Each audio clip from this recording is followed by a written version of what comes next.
Boa noite para todo mundo que entrou agora. Eu vou apresentar o Carlos primeiro, ele vai falar um pouco e depois a gente vai abrir para as perguntas que forem surgindo, que vocês elaboraram. Eu vou falar aqui o currículo do Carlos. O professor Carlos Machado é professor da Ciência Política no Instituto de Ciência Política da Universidade de Brasília, o IFOL, da UNB. É coordenador do projeto de extensão Ubuntu, Frente Negra de Ciência Política, coordenador do Núcleo de Pesquisa Flora Tristã, Representações, Conflitos e Direitos. Aí vou passar a palavra para o Carlos agora. Obrigada por ter aceitado. Valeu, Mariana. Obrigado pelo convite, Cristiano, para essa conversa aí com a turma. Gente, então, o Cristiano tinha me pedido para eu falar um pouco da trajetória, da minha trajetória de pesquisa e relacionada a esses textos que eu tenho publicado sobre a temática racial. Agora eu fiquei um pouco em dúvida qual foi o texto que vocês leram, mas só o de menos, depois a gente vê com mais detalhes isso. Mas o que acontece? Eu posso até voltar essa discussão até antes de eu ter, bem antes de eu começar as pesquisas, né, sobre raça e eleições.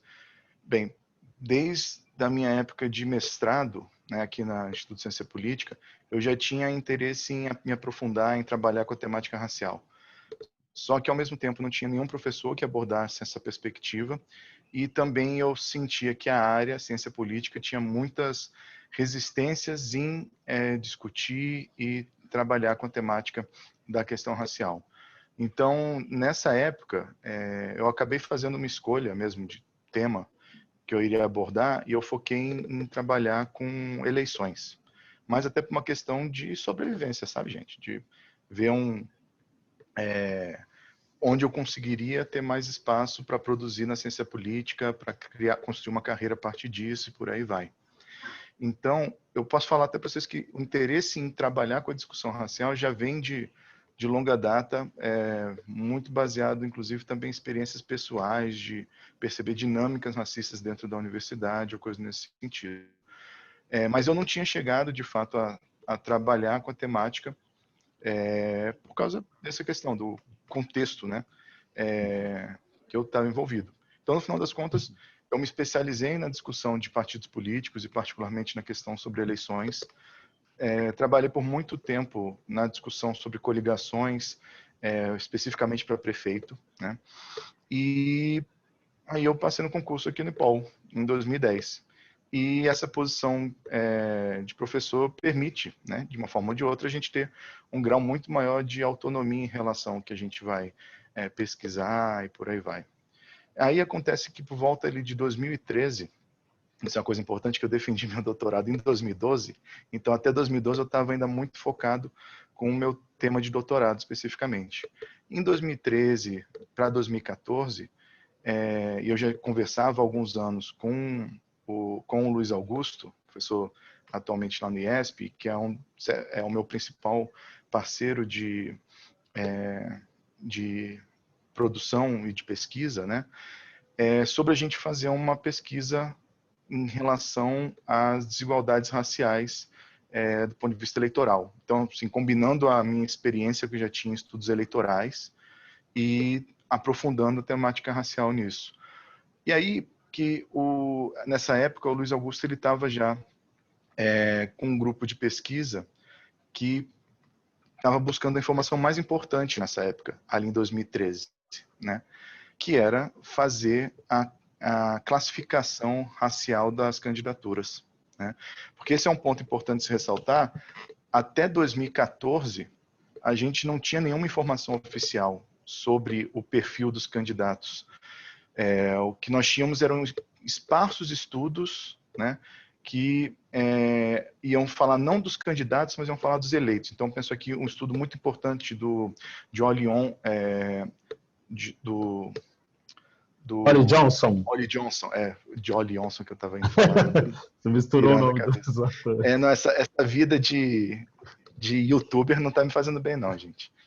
Então, o texto do Ollie Johnson é muito importante, que ele é um dos poucos textos, ainda na década de 90, que vai fazer um recorte e mostrar o grau de desigualdade racial que a gente tem no contexto da representação política brasileira, né? E fica muito evidente com a perspectiva apresentada pelo Ollie Johnson. Mas a gente não tinha ainda uma concepção comparativa de falar, então, a gente sabe que tem poucos representantes, mas será que a gente tem poucos candidatos também? Será que tem uma dificuldade nesse processo? Onde que está o filtro, né? Será que é o eleitor que não tem interesse em apoiar candidaturas negras, ou será que é uma questão da dinâmica partidária? O que está acontecendo aí no meio do caminho?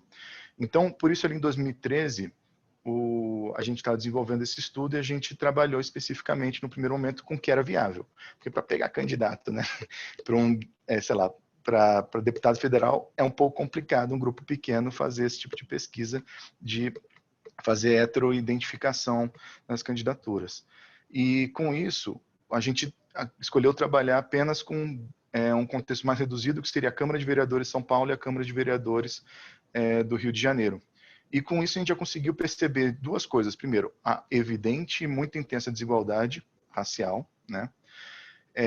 E, ao mesmo tempo, uma diversidade entre os cenários. Só de pegar São Paulo e Rio, a situação é muito distinta, né, entre os dois contextos. E isso, se a gente expandir, esse é um ponto que depois acho que a gente vai discutir bastante aqui, se expandir para o resto do país, então essa diversidade fica mais do que evidente, né? Bem, então, qual era uma preocupação que a gente tinha, que eu começo a ligar um pouco mais essa ideia de trabalhar com instituições eleitorais e trabalhar com raça? Por que eu entendo a importância dessa perspectiva?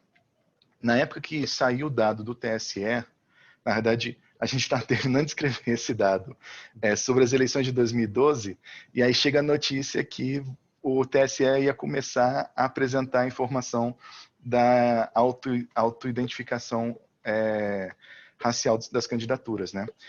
E aí a gente, ao mesmo tempo, ficou muito feliz de, poxa, finalmente a gente vai conseguir, então, ter informação melhor para poder trabalhar sobre o grau de desigualdade que a gente tem do ponto de vista racial nas eleições, mas, ao mesmo tempo, a gente se preocupou muito, porque a nossa primeira preocupação era o que a área vai fazer com esse dado, tá? O que vai ser elaborado com essa perspectiva, sabe? Porque é muito comum, quando se trabalha com uma temática como raça ou como gênero, se a pessoa não tem um estudo específico sobre a temática, ela olhar para esses aspectos apenas como um dado, como uma variável, e não compreendendo qual a complexidade que está por trás da desigualdade inerente ao processo que torna esse elemento relevante politicamente, né? Então, a gente teve uma preocupação muito grande em mostrar como que se dá a dinâmica de desigualdade na estrutura da política. Qual o ponto aqui que eu estou querendo colocar? Tanto em termos de acesso a recurso de campanha, quanto em termos de alcançar a votação, uma coisa que a gente costuma recorrentemente não levar tão a sério, ou então não valorizar tanto, é o fato de que, vai ser uma coisa meio ridícula que eu vou falar agora, mas para você se eleger, você precisa de votos. E não é apenas poucos votos, você precisa de uma concentração enorme de votos, tá?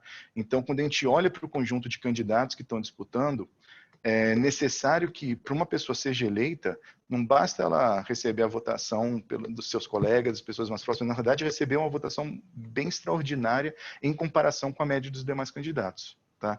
O que eu estou querendo dizer com isso? Se a gente olha, sei lá, de 100 candidatos, de fato, apenas 10 ou até menos do que isso estão concorrendo efetivamente a um cargo, sabe? Os votos que estão sendo concentrados naquela pessoa pode vir a ter uma chance de que elas venham se eleger. Então, a vasta parte dos candidatos, das candidatas, não tem a menor chance de se eleger. E aí tem uma diversidade muito grande de conhecimentos sobre essa perspectiva, né? Eu acho que na população brasileira em geral, e mesmo na classe política, há uma série de conhecimento, tem baixo conhecimento sobre como funciona a dinâmica eleitoral. Essa é a questão que eu queria colocar de uma forma bem crua e direta aqui, né? E então, nesse sentido, às vezes tem muito uma idealização sobre a simples participação, né? Na dinâmica política, já o fato de você ser candidato é como se fosse só um passinho antes de você ser eleito, é muito longe da verdade, né? E nisso a discussão do financiamento é central, porque quando a gente olha para os dados eleitorais, os aspectos que são mais relevantes, e aí isso eu trago da minha esses dois aspectos, a questão da concentração de votação para conseguir se eleger e o impacto do financiamento eleitoral sobre a eleição, eu já trago dessa minha experiência anterior, no que se refere a essa questão dos estudos eleitorais, né, dessa especialização que eu já vinha me mobilizando anteriormente. Então, o que é importante olhar para isso? Porque, basicamente, se você olhar a distribuição de recurso de campanha entre as candidaturas, tem um dado muito interessante, é que as desigualdades raciais podem parecer que não são tão intensas assim, né? Porque, de forma geral, você tem uma distribuição na média, né, que é razoavelmente parecida entre candidaturas brancas e pretas, né, ou pardas. Tem variações, né, mas as desigualdades não são tão intensas quanto a gente poderia imaginar no primeiro momento. E o que é interessante de olhar para isso é que o ponto é que, mesmo essas desigualdades que no primeiro momento podem parecer muito pequenas, elas são, na realidade, arrastadas para uma igualdade por causa das candidaturas que recebem menos recursos e menos votação. Então, na média dos candidatos, pode parecer que não tem tanta desigualdade em relação ao financiamento de campanha e que não tem tanta desigualdade em relação à votação. Mas se a gente olha para esse aspecto que eu estou querendo colocar aqui para vocês, são as candidaturas com mais acesso a recurso, aquelas mais bem votadas, aí as desigualdades raciais elas ficam muito evidentes. Tá?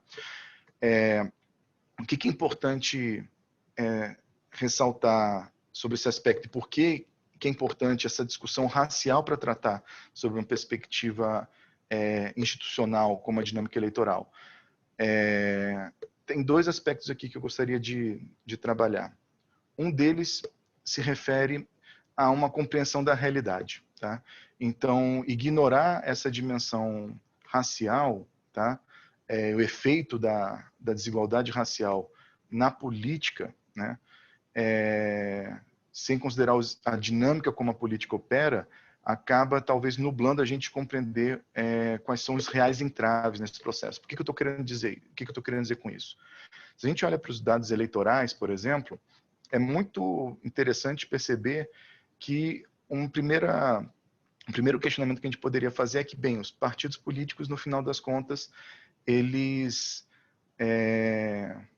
apresentam um número de candidaturas de pessoas não brancas, né? Pensando aqui pretos, pardos, indígenas, mesmo que indígena seja totalmente residual nesse contexto, mas acho que é sempre importante ressaltar isso, a proporção de candidaturas não é tão baixa assim quando comparada à proporção da população. Existe uma desigualdade, existe, mas a desigualdade mais intensa é quando a gente olha para o tamanho da população e o número de eleitos. Por que eu estou querendo enfatizar isso? Nosso problema, portanto, não é necessariamente de entrada simplesmente, mas é onde essa entrada está ocorrendo. E é nisso que o partido político é relevante. Então, nesse sentido, olhar para o interior dos partidos políticos e olhar especificamente as desigualdades raciais nas candidaturas apresentadas pelos partidos vem a ser um aspecto muito relevante. Então, se a gente olha, de forma geral, a distribuição das candidaturas pretas e pardas na política brasileira, elas estão em maior concentração, não em números absolutos, mas em proporção ao número de candidatos em partidos de pequeno porte, de pequeno e médio porte. Tá? Então, quando a gente olha os partidos de maior porte, eu estou pensando aqui PMDB ou MDB, agora é uma confusão para mim, que é uma sopa de letrinha, porque todo ano muda, tá, gente? E aí eu trabalhava com os dados de 2000, né? Então, para mim fica um pouquinho difícil. Então, partidos como MDB, UDEM, PT, PTB, são partidos que vão ter uma tendência a ter um estoque muito maior de candidaturas brancas do que candidaturas não brancas. Enquanto partidos de muito pequeno porte, proporcionalmente, dentro dos candidatos que eles apresentam, vão ter uma quantidade maior. Então, aqui eu estou pensando nos partidos mais radicais à esquerda, estou pensando aqui no PSTU, estou pensando aqui no PCO, e alguns partidos com um recorte religioso particularmente evangélico, como, por exemplo, o PRB e o PSC vão ter uma entrada maior de candidaturas não brancas também.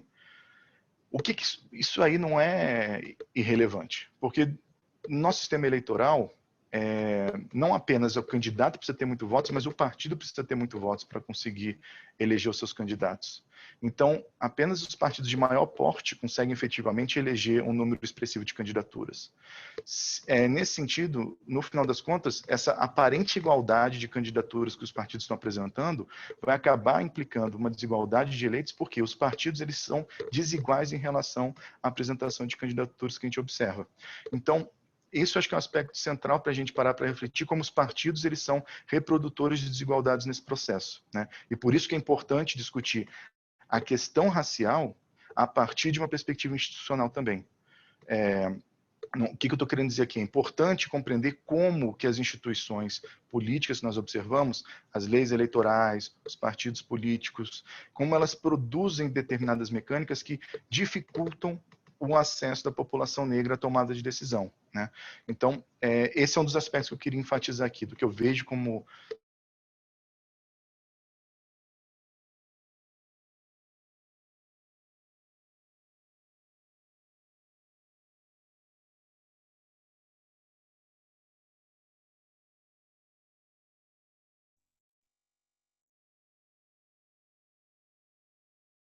discussão mais ampla da ciência política, mais especificamente sobre a ideia de representação política, tá? Nos últimos, é engraçado falar nos últimos anos, mas é praticamente toda a história do século XX, a gente vai ter recorrentemente a ideia de que nós vivemos uma crise, tá? Uma crise do sistema político, uma crise normalmente localizada às vezes em determinados aspectos do sistema político, né? Então é recorrente a gente falar que a gente tem uma crise dos partidos políticos, uma crise no fato de que as pessoas não sentem confiança nos partidos políticos. Já tem uma literatura muito vasta e consolidada, inclusive, desde os anos 80, que fala, olha, não sei o que vocês estão querendo chamar de crise dos partidos políticos, mas não é bem crise dos partidos, porque os partidos estão muito fortes. Eles têm ainda um fôlego muito grande nos próximos anos. Não tem nenhum aspecto que evidencie que os partidos eles vão deixar de existir da noite para o dia do jeito que o cenário está encaminhando. O que a gente pode falar é uma outra coisa, que a gente talvez teria mais uma crise da representação política, ou seja, uma expectativa das pessoas sobre como deveria ser a capacidade da sociedade trazer demandas e fazer com que elas fossem levadas em consideração pela política, tá? Pela política formal, estou pensando aqui, pelos governos, pelos legislativos, e no final das contas isso não se observa. Então isso é o que nos últimos 30 anos se consolida muito fortemente como ideia dessa crise de representação que a gente estaria vivendo. O partido está no meio, mas não é só o partido, né? Porque o partido ele continua forte do ponto de vista de indicadores como acesso a recurso para seu financiamento e outras coisas ligadas a isso. Então, nesse sentido, o que eu mais percebo é uma crise de representação das dificuldades das pessoas conseguirem se conectar com a política. E aí, quando a gente olha para o contexto brasileiro, isso que me chama muita atenção é a especificidade de como nenhum partido político encampa, de fato, a discussão sobre desigualdades raciais. Isso é de um ponto de vista de um analista comprometido com a temática do enfrentamento dessas desigualdades, que é assustador, porque não faz sentido do ponto de vista dos aspectos que, por assim dizer, mobilizam as pessoas na sociedade brasileira, sabe? Se a gente for pensar, o movimento negro se organiza no Brasil desde 1930, né? Não é um movimento que surgiu há pouco tempo, inclusive pensando toda a diversidade de formas que o movimento negro pode ser visto e percebido, né? Não apenas nas formas mais institucionalizadas, mas nas formas corriqueiras do cotidiano, né? Buscando sobrevivência dos seus pares. Então, é assustador perceber que nenhum partido político se mobilizou em torno dessa questão de chamar a temática racial como um aspecto central para ele. A gente pode observar alguns movimentos, né? Há uma certa complexidade, mas é muito recente. Então, se for pensar a tentativa no interior do PSOL de puxar a temática racial mais fortemente, é uma perspectiva recente e ainda tem toda uma discussão em que medida isso é do partido ou se refere a grupos que entram no partido para poder viabilizar suas candidaturas, né? Inclusive, é uma discussão que o Cristiano tem que é muito interessante aí, em relação a essa perspectiva. Mas eu acho que tem uma dimensão portanto, da crise da representação, que no contexto brasileiro passa necessariamente pela crise relacionada à desconexão entre a representação política e a população negra. Em que medida a população negra não consegue ter acesso a essa representação política, né? E com isso que eu acho que a questão do financiamento vem a ser um aspecto chave, né? Tentando fingir para vocês que eu ainda estou querendo falar sobre financiamento aqui, né? Porque eu meio que deixei de lado o financiamento. Vocês vão me perguntar sobre financiamento, eu deixo para vocês trazerem isso aí.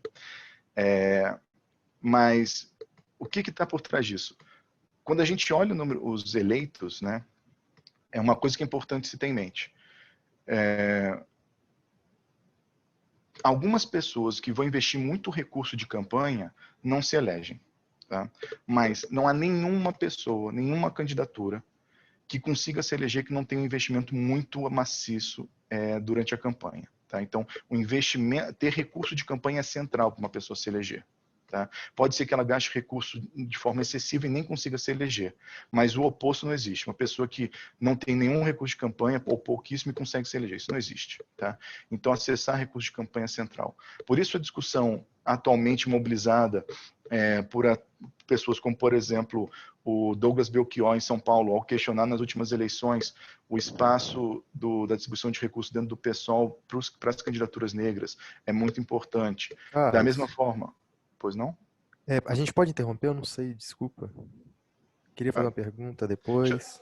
Só terminar rapidinho aqui, que eu estou fechando com o... Eu ia realmente fechar, aí acho que fica mais tudo bem, tudo bem. As perguntas. Tá, valeu. Ou mesmo o questionamento que a deputada Benedita da Silva está fazendo no TSE e está sendo discutido hoje em dia sobre acesso ao financiamento de campanha, né? E, inclusive, a gente pode olhar para um contexto do impacto que o financiamento de campanha teve na eleição das mulheres nas últimas eleições e olhar que realmente esse é um aspecto que a gente não pode deixar de lado. Tá? Se a gente for pensar, as cotas femininas, tem toda uma discussão bem complexa sobre as cotas, né? Mas desde que as cotas elas são implementadas, basicamente você não tem uma mudança sensível no número de parlamentares eleitas na Câmara dos Deputados.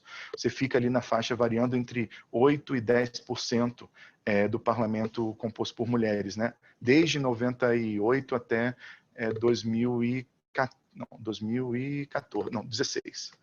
Aí chega 2018 e tem uma decisão que é necessário destinar não apenas uma reserva do número de candidaturas, mas também de recurso do fundo partidário para a candidatura de mulheres. E aí acontece um milagre, né, gente? Você sai de 10% de candidatas para um total de 15% do parlamento. Desculpa, candidatas não, de 10% de eleitas em 2014 para em 2018 a gente ter 15% de eleitas. Pode parecer um número muito pequeno, mas num contexto em que você não tem nenhuma alteração durante todos esses anos, é muito significativo que isso vai ocorrer quando você tem, finalmente, um investimento de recursos de campanha nas mulheres. E tem toda uma complexidade que, de fato, ainda os partidos usaram muitos artifícios para burlar isso, né? Ao evitar de colocar recursos em campanhas proporcionais e colocar, na realidade, mulheres na posição de vice-governadoras, né? Ou suplente de senador para justificar o que o recurso estava sendo investido numa mulher, mas de fato permitir a eleição era de um homem, no final das contas. Então, que hoje em dia até já tem decisões do TSE contrárias a isso. Mas reparem, esse aumento da bancada feminina no Congresso evidencia a importância da questão do acesso ao financiamento de campanha. Por isso, a discussão atual sobre o financiamento de campanha se torna tão central e tão importante para a gente pensar, avançar nessa questão da possibilidade da população negra conseguir finalmente acessar a representação política, né? E, bem, Cristiano, acho que eu falei horrores e eu não sei se eu fugi muito do tema, mas é isso que eu consigo falar por agora. Eu acho que você falou bastante coisas que são importantes, que é basicamente como é que a gente chegou no ponto que nós chegamos, né? Eu não sei o que os meninos estão pensando em perguntas, mas antes eu queria te perguntar uma coisa. Acho que duas coisas do que você ressaltou que são importantes. Assim, tem uma parte da literatura que vai falar que os partidos de centro-esquerda dão mais chances aos candidatos negros. E tem uma outra parte, igual você falou, que na realidade é a força e o peso do partido que tem mais importância para determinar isso.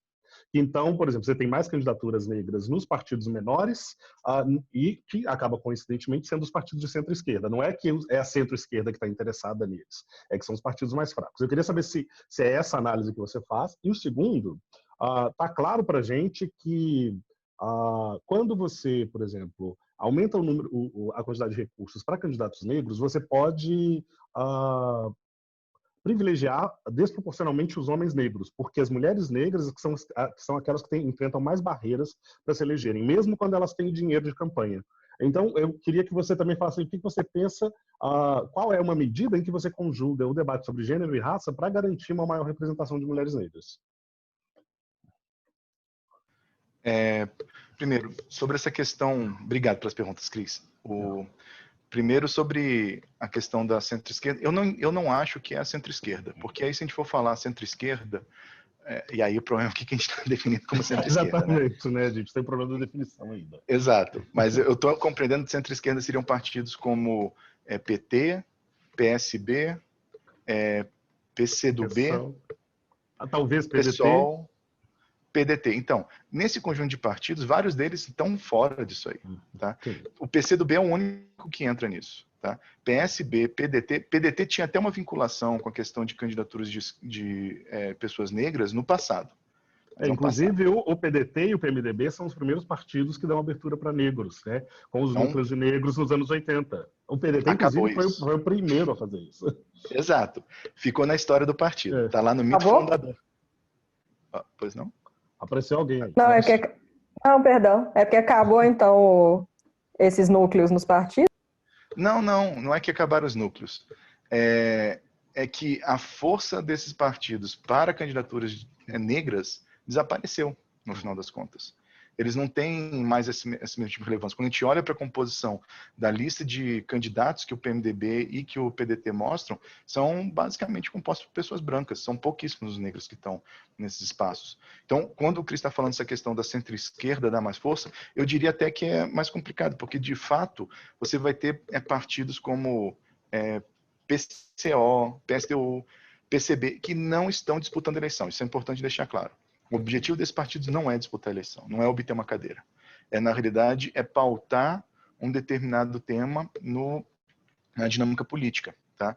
É tentar agendar a política, mas não é eleger de fato. Que eu não vejo um problema nisso. Né? É um outro uso da instituição eleitoral. E aí, complementando ainda isso, Cristiano, eu acho que tem a seguinte questão. Então, nesse conjunto de partidos centro-esquerda, eu diria, do ponto de vista da ênfase em permitir maior abertura para pessoas não brancas, a gente não consegue observar entre esses partidos. Não quer dizer que, por exemplo, partidos como o PCdoB, que vai ter, aí sim o PCdoB vai ter um diferencial nisso. Tem uma apresentação, inclusive, de candidaturas de pessoas pretas muito maior do que em outros partidos. Mas, se a gente pega o contexto do PT, a questão é que o PT também é grande do ponto de vista do número de candidatos que ele apresenta. Então, mesmo que proporcionalmente sejam menos a quantidade de não brancos do que de brancos no partido, apresentado pelos candidatos, como candidatos, você tem candidaturas não brancas muito expressivas, né, nesse partido, historicamente construídas e que são relevantes. Então, é nisso que a gente tem que sempre dosar nessa discussão. Né? Mas, efetivamente, do ponto de vista... se for para um partido se gabar que está defendendo a causa negra, coisa do tipo, olha, está difícil de defender quando a gente observa a ênfase do número de candidaturas que são apresentadas por esses partidos. Né? E aí eu diria que não é uma questão ideológica, sabe? É isso que os nossos dados permitem observar, porque um dos principais partidos que apresenta candidaturas pretas e pardas é o o PRB e o PSC, que são partidos de direita. Então, o que me chama a atenção, aí eu vou puxar um pouco o que você está colocando aqui, é mais o tamanho do partido. Tá? Então, e aí é uma conjectura que aí, gente, fica a dica, tá? Tema de pesquisa. A gente não dá conta de fazer tudo, mas acho que é uma hipótese muito forte. Né? Em que medida a dinâmica do racismo, ela acaba sendo intensificada em contextos em que a gente observa um grau maior de competição, né? Então, partidos mais competitivos, o racismo vai ser usado como uma chave para poder falar quem vai ser candidato e quem não vai. Um partido menos competitivo, que não tem um número tão grande de candidaturas, essa dimensão do racismo pode não ser central. Então, isso pode ser uma explicação, por exemplo, para partidos de menor porte, né? E aí, quando eu estou falando de menor porte, tem vários partidos nanicos mesmo, que tem também um número grande de candidaturas, né? O caso do PR, o caso do PC já é mais complexo, que eu acho que tem a ver com uma concepção religiosa e como a perspectiva neopentecostal tem mobilizado parcela significativa da população negra nas periferias, né? E tem sido muito mais efetivo do que partidos, mas isso é até meio paradoxal, né? Porque no fundo as pessoas ficam falando, partido não está na periferia, meu querido, partido está, só que não é o partido talvez que você queria que seria de esquerda, não sei, mas a direita está lá, né? O partido de direita evangélico está nesses espaços e está interagindo com essa população, né? Então, eu acho que essa questão, percebe? Eu diria mais que o porte do partido talvez venha a ser o principal fator que explica isso. Mas existem alguns componentes ideológicos, mas que eu acho que eles são menos importantes para a gente tratar aqui, porque eles acabam sendo esses partidos de muito pequeno porte que nem estão concorrendo de fato. Sobre a questão, eu espero, se ficar mais coisa, depois a gente vai conversando, tá, gente? Sobre a questão das candidaturas de mulheres negras, isso é um ponto central, gente, porque quando a gente olha para desigualdades de gênero, por exemplo, quando a gente olha para as últimas eleições de 2018 e também de 2014, fica evidente que as mulheres brancas, elas não estão com um grau de desvantagem tão intenso assim em relação aos homens brancos, por exemplo. Tá? Na verdade, os homens brancos, obviamente, são privilegiados nesse processo como um todo, mas a maior parte da desigualdade que a gente observa entre as candidaturas de mulheres não está entre as candidaturas de mulheres brancas, está entre as candidaturas das mulheres negras, tá? Em particular as mulheres pretas, né? Porque tem toda uma diversidade de situações dependendo da região, a posição do pardo na sociedade brasileira, né? Então, à medida que a Benedita da Silva promove, eu acho que ela é muito importante nesse sentido, sabe, Cris? Porque ela está colocando uma perspectiva muito evidente que os recursos têm que ir para mulheres negras, né? Então, se você vai ter recurso do fundo partidário para as mulheres, esses 30%, então que metade dele vai para as mulheres negras. Pronto. Assim, resolve todos os problemas muito dificilmente, né? Porque isso é uma coisa também importante notar, gente, que eu acho que eu devia ter começado talvez falando isso, o financiamento eleitoral é muito central. Mas, por quê? Porque comparado a outras características, ele é um dos que vai ter mais impacto na explicação da quantidade de votos que uma pessoa recebe. Mas ele é insuficiente, né, para explicar o total da variação. Então, por exemplo, se a gente for olhar as eleições de 2014, a correlação que a gente tem entre número de votos e o financiamento que a pessoa recebe é da faixa de 0,6 de Pearson, né? Então, é um valor razoavelmente alto, ainda mais comparado aos outros critérios, que costumam ter valores abaixo do que isso, quando a gente pensa posição socioeconômica, quando a gente pensa raça, quando a gente pensa gênero, quando a gente pensa até mesmo a possibilidade de reeleição, financiamento ainda é muito importante. Mas tem outros aspectos, né? E aí, nisso, as desvantagens decorrentes do racismo, obviamente, vão ser intensificadas, ainda mais no caso de mulheres negras, né? Então, eu acho que buscar reverter isso, destinando uma porcentagem maior de recursos para as candidaturas, é um aspecto central, tá? Ao mesmo tempo, só lembrando, a forma como a votação está se dando no TSE não está seguindo exatamente a orientação que a Benedita tinha colocado, né? No final das contas, o que os ministros estão decidindo é que a distribuição de recursos tem que ser equivalente à proporção do perfil das candidaturas que os partidos estão apresentando. Então, não dá para ter uma clareza qual vai ser o resultado disso aí, mas o direcionamento que a provocação da Benedita em relação ao TSE está fazendo, eu acho que vai no sentido correto, que é disputar acesso a esses recursos, de fato, né? A gente pode pensar várias outras dimensões aqui também, né? Pensar a ocupação de posições relevantes no interior dos partidos políticos, mas eu acho que esse aspecto hoje em dia é um que a gente está tendo espaço para conseguir discutir no contexto judiciário. Eu acho que tem espaço para avançar nessa perspectiva. Então, eu apostaria as minhas fichas nessa questão de reservar financiamento para candidaturas de mulheres negras como uma coisa central, né? Se isso vai solucionar as desigualdades eleitorais, não sei, a gente tem que ver, né?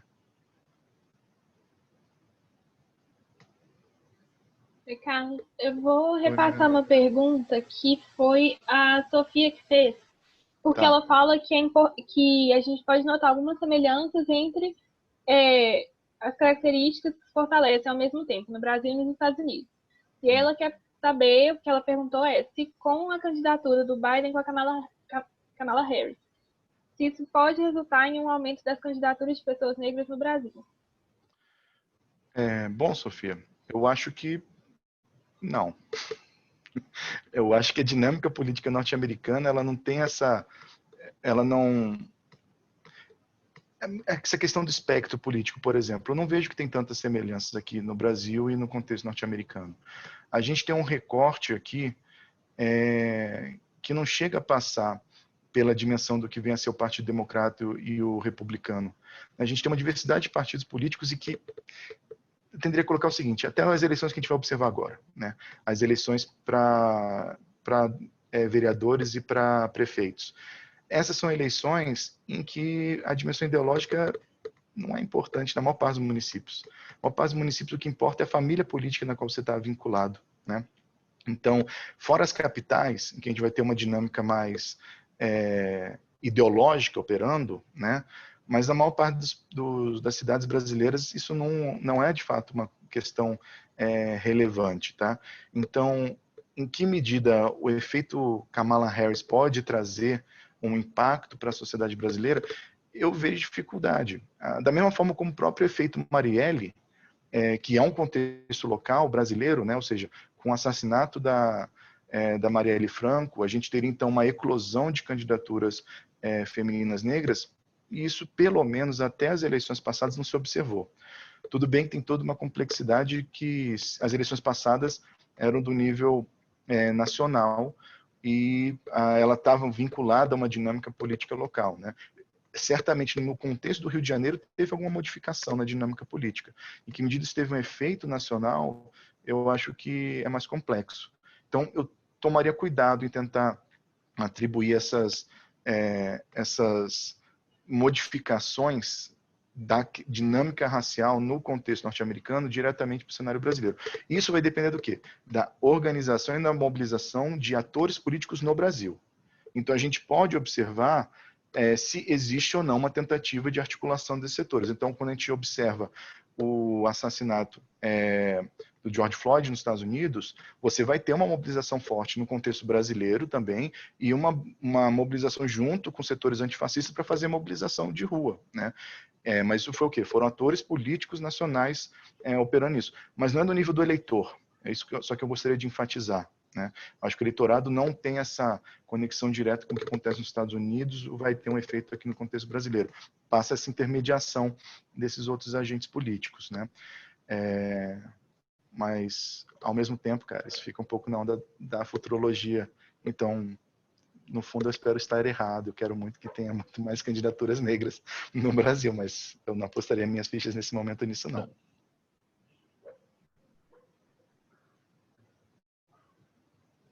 Uma outra pergunta, foi a pergunta do... Deixa eu só falar, porque eu acho que tem um grupo, deixa-me ver, da Mariana não, da Amanda, que queria fazer alguma pergunta. Eu não sei se eu falei para elas fazerem aqui. Isso, ele até comentou agora sobre essa questão da representação política. Eu queria complementar um pouco para continuar seguindo nesse assunto, se não tiver problema. Pode perguntar. Então vamos lá. Que o autor fala sobre como você, no caso, como muitas vezes os eleitos completamente... Uma plaquinha chamada do autor aqui em cima. Levanta a plaquinha do autor. É, calma, gente, eu tô nervosa. Vocês estão deixando eu Não, nervosa. fica assim não, cara. Você está entre amigos.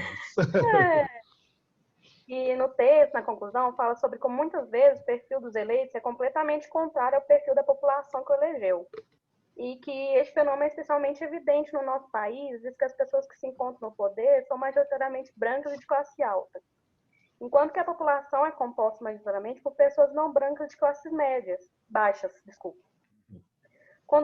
Então, a gente queria considerar se o debate sobre desigualdades raciais é relativamente recente e o atual destaque do assunto na mídia, ou seja, né, que na mídia está tendo um papel muito forte, né, sobre o assunto, sobre atores, né, e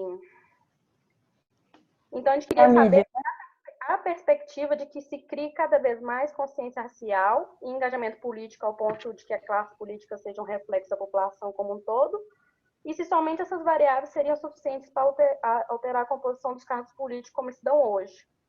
E se não, como impulsionar esse movimento de aprofundar a representação.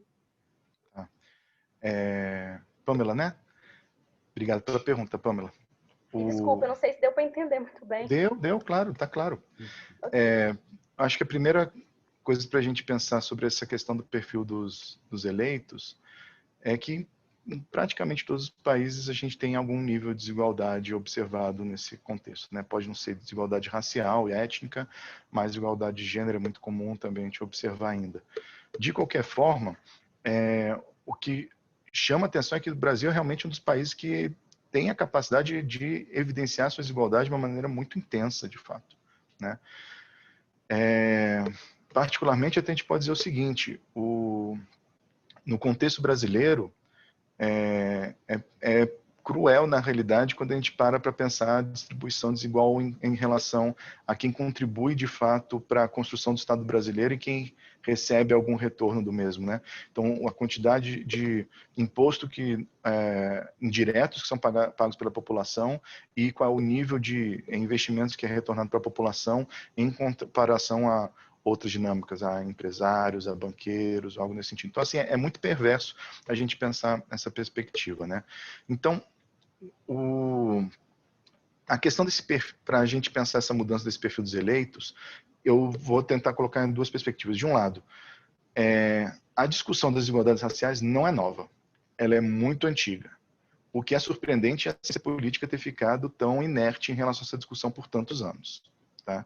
Isso é uma coisa que eu gostaria de enfatizar muito. Talvez seja muito mais uma questão da ciência política em si do que da comunidade universitária e também de movimentos sociais. Então, movimentos sociais, o movimento negro já está mobilizado, como já tinha colocado aqui, de muito longa data, né? A questão é quais são as condições efetivas de conseguir fazer valer sua pauta. E aí, nesse aspecto, acho que a mídia tem um impacto central nisso, né? Que é o espaço no qual a gente consegue entrar em contato com experiências diversas para além da nossa relação cara a cara cotidiana, né? Então, tem uma modificação de alguma forma, da maneira como a mídia ela, registra a questão racial, né? Com uma série de problemas ainda assim, né? No que se refere aos enquadramentos que ela mobiliza, mas acho também cada vez mais a gente tem uma mobilização intensa da comunidade negra brasileira, a comunidade negra organizada no Brasil, em torno dessas questões, né? Então, acho que é sempre importante ressaltar a relevância do ativismo político negro para que a gente tenha observado isso. Então, por exemplo, uma coisa bem simples. A gente está fazendo essa discussão aqui sobre o número de eleitos, por exemplo, em grande medida por causa da articulação do movimento negro. Tá? Então, quando a gente tem o TSE em 2014 falando, olha, a gente tem que registrar raça, né, nos candidatos, isso é por quê? Porque, na verdade, tem uma intenção por parte do movimento negro de que alguém viesse a fazer estudos para mostrar, tem uma desigualdade aqui, gente. Não dá para manter isso. Porque qualquer pessoa que andasse no parlamento não tinha que ter muita dúvida que existia isso. Mas não do ponto de vista da política formal. É um argumento muito parecido com por que foi importante que o IBGE, posteriormente aos anos da ditadura, começasse a voltar a ter a inclusão da variável raça. Né, para a gente ter uma dimensão de qual é a composição racial da população brasileira e qual a desigualdade que está vinculada a isso. Então, se a gente não fala da raça da população, né, da racialização da população brasileira, a gente não consegue discutir essas desigualdades. Então, tem movimento negro por trás, até mesmo de ter surgido essa necessidade do TSE registrar a autodeclaração racial das candidaturas, né? Então, tem mobilização, né? A gente está, de alguma forma, ganhando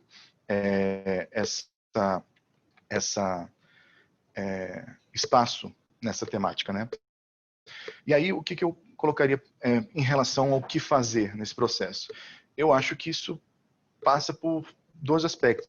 De um lado, uma ampliação da politização da sociedade brasileira, né? Então, quanto mais as pessoas elas se engajarem e perceberem a importância de participar de partidos políticos, participar das eleições, se informar, apoiar seus candidatos, suas candidatas, né? Isso tudo vai ter efeito, tá? Nesse processo, tá? De ampliar a representação política da população negra. Ao mesmo tempo, uma coisa que vale a pena parar para refletir, isso necessariamente, gente, passa por uma mudança do perfil do parlamento em relação a quem vai ser beneficiado naquele contexto. Não dá para... Quando você pensa em mudar o perfil dos eleitos, eu vou tentar colocar da seguinte forma. Se a gente tem um perfil dos eleitos bastante elitizado, em que essa elitização está recorrentemente ligada a nós pensarmos homens brancos, pretensamente heterossexuais, numa posição de classe alta, por exemplo, né? Essas pessoas, elas vão estar ocupando esse espaço predominantemente, que é o que ocorre hoje em dia na composição do nosso parlamento. A melhor chance da gente aproximar esse perfil do parlamento com aquele da população é olhando para o exato inverso, né? Então, a provocação que o Cristiano fez, acho que é a mais acertada. Como você resolve esse problema? Botando mulher negra, né? Quer dizer que as mulheres negras que vão entrar nesse espaço vão promover a revolução da organização da sociedade brasileira? Não. Mas há uma chance muito maior de que o perfil dessas pessoas seja fundamentalmente diferente em relação ao perfil do que a gente tem hoje em dia e tem uma chance maior de se aproximar do perfil da população brasileira média. Tá? Então, acho que nesse sentido, por isso a importância de enfatizar em que os setores mais excluídos do processo político que nós temos hoje em dia consigam ocupar cada vez mais cadeiras dentro desse contexto, tá? Então, essa aproximação desses perfis, a gente, no mínimo, tem que sempre pensar a necessidade, portanto, de retirar essas candidaturas de homens brancos com a centralidade e com o espaço que elas têm hoje em dia. Quer dizer, então, que não pode ter nenhum homem branco no parlamento? Não, gente, aí também não é isso, e não vai acontecer, porque a desigualdade racial está aí, isso não vai ser em 2 segundos, em 2 eleições que vai se resolver. Mas, obviamente, reduzir as desigualdades é um aspecto central, né? Então, estimular essas candidaturas é central. Então, por exemplo, se você quer contribuir para isso, faça o quê? Doe para a campanha de uma candidata negra onde você vai votar, por exemplo. Não é só o voto que vai, inclusive, ser importante nesse processo, né? Ainda mais porque hoje em dia, como o financiamento ele é somente público e das arrecadações que as candidaturas conseguem obter, o que varia, então, muito fortemente, aí vai ser a arrecadação das contribuições de pessoas físicas, né? Então é isso parte. É necessário, então, ter um engajamento da sociedade nesse processo, né? Então, não sei se eu abarquei o que você tinha colocado, Pamela, mas minha contribuição, acho que eu consigo ficar em volta disso aqui. Perfeito, muito obrigada. Nada. Carlos, eu vou fazer uma outra pergunta que veio escrita, que foi a pergunta... Peraí, eu vou ver quem foi que mandou. Do João Vitor. Ele falou, em 2014, a maioria dos parlamentares negros eleitos estavam no campo da esquerda, e aí nessa última legislatura teve uma mudança da composição ideológica das candidaturas eleitas negras, e que os partidos que têm mais parlamentares negros são o PSL, o PR e o PRB. E ele perguntou como que isso afeta os estudos da representação de minoria, porque, assim, levando em conta que esses partidos não têm política interna de ação afirmativa. Então, como que isso afeta, né, o processo de pesquisa? Tá. Deixa eu entrar na pergunta dele um pouco para juntar, Vamos porque eu nessa. quero juntar com uma coisa da literatura que eu queria ter feito antes, mas quando você estava falando, por exemplo, que partidos pequenos de direita recrutam candidatos nas periferias a partir das igrejas evangélicas. Então também você tem um grande campo de estudo sobre recrutamento de candidatos negros que vai dizer o seguinte, que candidatos negros têm duas trajetórias possíveis de socialização política. Ou eles vêm das igrejas, ou eles vêm dos movimentos sociais. Então eu queria que você juntasse essa resposta falando um pouco disso, assim, como é que essa especificidade da socialização política dos negros interfere também no modo como eles são representados, especialmente no legislativo. Porque você acaba beneficiando muito os candidatos neopentecostais, ou os candidatos que vêm dessas ações dos movimentos sociais de toda a natureza, que não são movimentos sociais negros, né? São movimentos sociais de associativismo, de uma maneira mais ampla. Perfeito. Vamos lá, então. Primeira questão sobre as eleições de 2014 para 2018, João Vitor. Tem uma pequena complexidade nisso aí, tá? Tem um estudo recente feito aqui defendido aqui no UNB, uma dissertação de mestrado na sociologia, do Fábio Vidal, orientado pelo Joás Bernardino, que ele vai mostrar o seguinte: ele foi fazer uma entrevista com os parlamentares pretos e pardos no Congresso Nacional em relação às proposições legislativas que eles vinham apresentando, e ele viu uma certa dificuldade, tá? Que quando ele foi buscar ele conseguiu entrevistar com certa facilidade os parlamentares pretos, mas ele foi entrevistar os pardos e ele descobriu um dado um pouquinho preocupante, que no final das contas 86% desses pardos eram brancos, tá? Segundo a classificação e a percepção da equipe que estava realizando as entrevistas, por exemplo, tá? Olhando a dissertação dele, tem algumas situações que são realmente controversas, como é a condição de você pensar o que é a racialização do pardo na sociedade brasileira, mas uma parcela significativa desses casos me pareceu justificada, sabe? Então, eu acho que a gente tem que tomar cuidado com esse tipo de dado, sabe? Então, a eleição de 2014 para 2018 talvez não teve, de fato, esse crescimento tão grande da representação de pessoas negras. Tá? Tem uma coisa que ainda faltam estudos para a gente desenvolver para poder compreender melhor como foi isso. Mas, de qualquer forma, até os partidos que você vem a citar, o PSL, o PR e o PRB, têm, de fato, bancadas negras razoavelmente grandes, tá? E isso não deve ser tomado como um assombro, tá? E aí, pegando um pouco a perspectiva que o Cristiano está colocando, né, que é a seguinte questão: quando a gente pega as discussões sobre representação política, e aí as discussões na literatura norte-americana, por exemplo, né, eu estou pensando aqui na Jane Mansbridge, por exemplo, tem uma compreensão de que não faz sentido esperar que você vai ter uma posição original do que vem a ser a população negra, em que existe uma posição pura, né, idealizada, em que a pessoa negra ela é uma militante da causa racial, né? Isso não faz sentido, inclusive historicamente, no que a gente observa desde os primeiros representantes que a gente tem aqui no Congresso Nacional Brasileiro. Se a gente for pegar nos anos 80 e 90, alguns dos embates muito comuns que a gente vai observar vão ser, de um lado, o então deputado federal Paulo Paim, pelo PT do Rio Grande do Sul, e o deputado federal Aguinaldo Timóteo, do PT, eu acho que do PP ou do PTB, estou talvez errando aqui o partido, de São Paulo, em que os dois ocupam posições muito distintas no debate político, tá? Uma perspectiva à esquerda e uma perspectiva à direita. Então, os estudos que tratam sobre a representação negra no parlamento brasileiro já levam em consideração essas diferenças, né? Ou seja, você tem uma diversidade de perfis, né? E é por isso que é importante lutar por uma ampliação o máximo possível da representação política de grupos minoritários do ponto de vista daqueles que estão presentes no parlamento, né? Porque é importante que venha aflorar toda a diversidade de perspectivas sociais dentro desse grupo. Então, eu não vejo como sendo algo necessariamente negativo, portanto, obviamente, uma representação maior de pessoas negras em partidos como o PR, como o PRB, ligados a uma concepção religiosa. Mas a gente tem perfis que vão estar vinculados, então, a questões e relações com a sociedade muito distintas. Então, por exemplo, a perspectiva do perfil religioso, né, o que me causa mais, não vou dizer, acho que cuidado, eu queria falar temor, né, mas eu vi que temor é muito intenso. Mas eu tenho um cuidado muito grande ao pensar essa questão religiosa, que é a relação em que os fiéis têm com os pastores e com as figuras de autoridade no interior da igreja. E aí nisso eu estou querendo deixar bem claro que existe uma diversidade gigantesca entre as diferentes formas de vinculação religiosa que a gente observa, e por isso a gente não pode simplificar tudo como sendo mera e simples subordinação e submissão aos interesses dos líderes religiosos, né?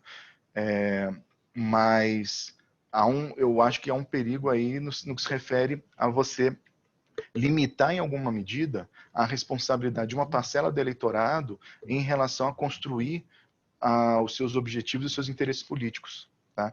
Então, quando a gente pensa essa perspectiva dessa representação religiosa, eu tenho uma preocupação em relação a esse elemento, pontualmente.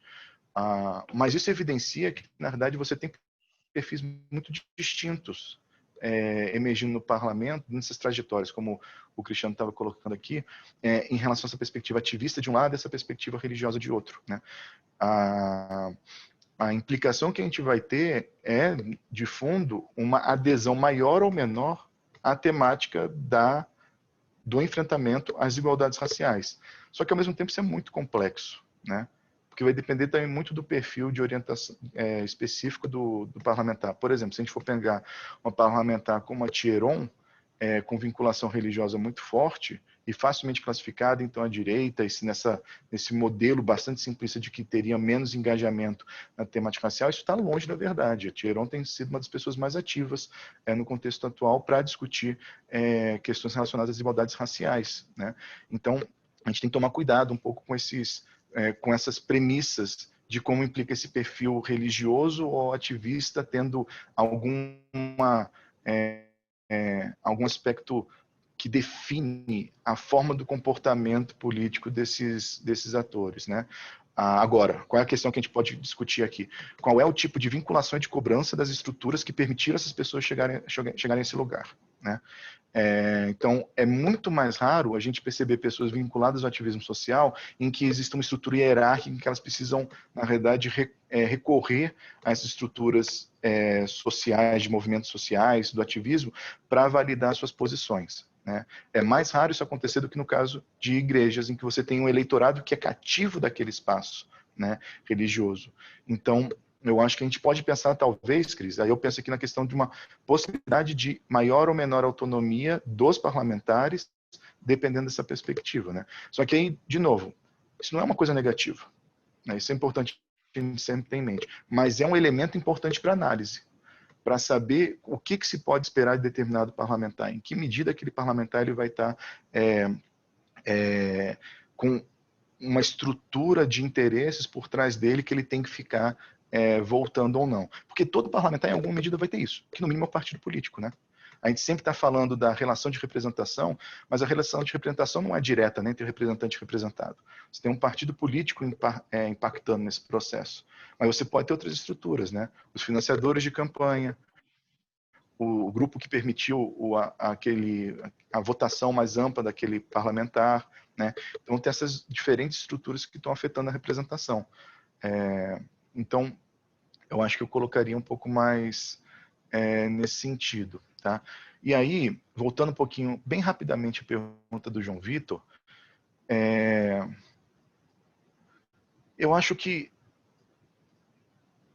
os estudos de representação de minorias que você está colocando aqui, eles não são impactados por essa percepção de que você tem pessoas negras de direita, porque eles já estão ali há muito tempo, né? Os estudos já estão cientes disso.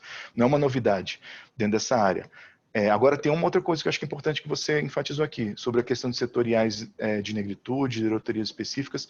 A gente ainda não tem uma investigação mais clara, né? Claro, porque inclusive a partidários são branco, a partidarismo é branco, né? Em que a gente venha a evidenciar toda a existência ou não dessas estruturas, né? Então, existem alguns estudos que já tratam de setoriais femininos, estudos que tratam de setoriais LGBTs, por exemplo, mas setoriais negros eu particularmente desconheço. Aí pode ser também uma falha minha, Cris, se você souber uma coisa sobre Eu isso conheço. aí, eu até curti saber. A massa. E aí tem uma discussão sobre os setoriais, que é sempre importante pensar o seguinte: os setoriais às vezes não são relevantes, né?